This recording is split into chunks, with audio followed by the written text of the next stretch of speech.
POV or the stain on my chest while I was eating. You know, messing around has actually reminded me of this bad habit that I used to have, where when I was alone, I used to,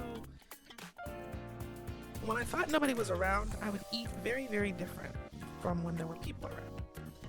This is primarily because I think eating normally is pretty boring, and I was often labeled as like a barbarian, you know, somebody with a very poor upbringing, stuff like that. So one day I was like, you know what?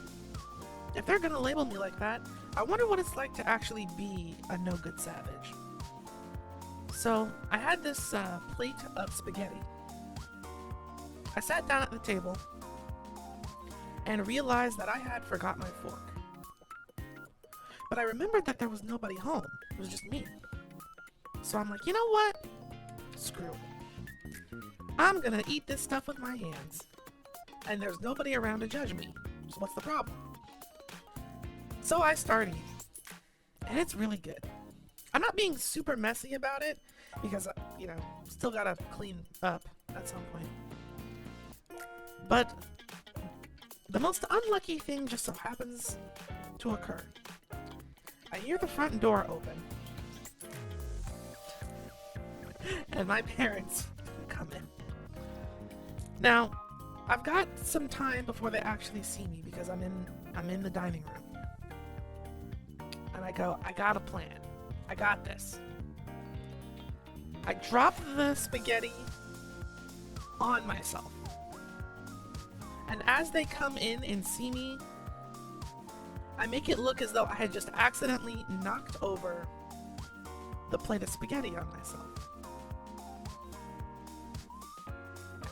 So they look at me and they go, Eris, what the hell are you doing? And I go, oh, you know, I was just eating some spaghetti and clumsy me knocked it all over myself. And then they hit me with they start hitting me with the questions. They go, well, why are you dressed like that?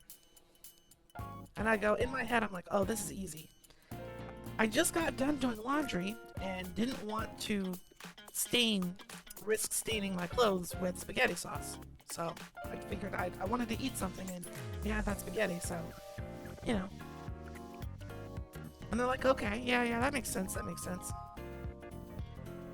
And then they're walking through the kitchen and they go, wait a second. Where's your fork? There's no fork. All of the forks are in the place where we keep our forks. And I go, oh shit. Think, come on. Come up with something. I got it. Oh yeah. I actually sat down with the plate and realized that I forgot my fork. And then that's when I accidentally knocked the plate on myself as you guys were coming in. With that, they dropped it. It was never brought up ever again. I was able to clean up and hide my shame. I don't know why I decided that this would be a good story to share with all of the internet, but it is what it is.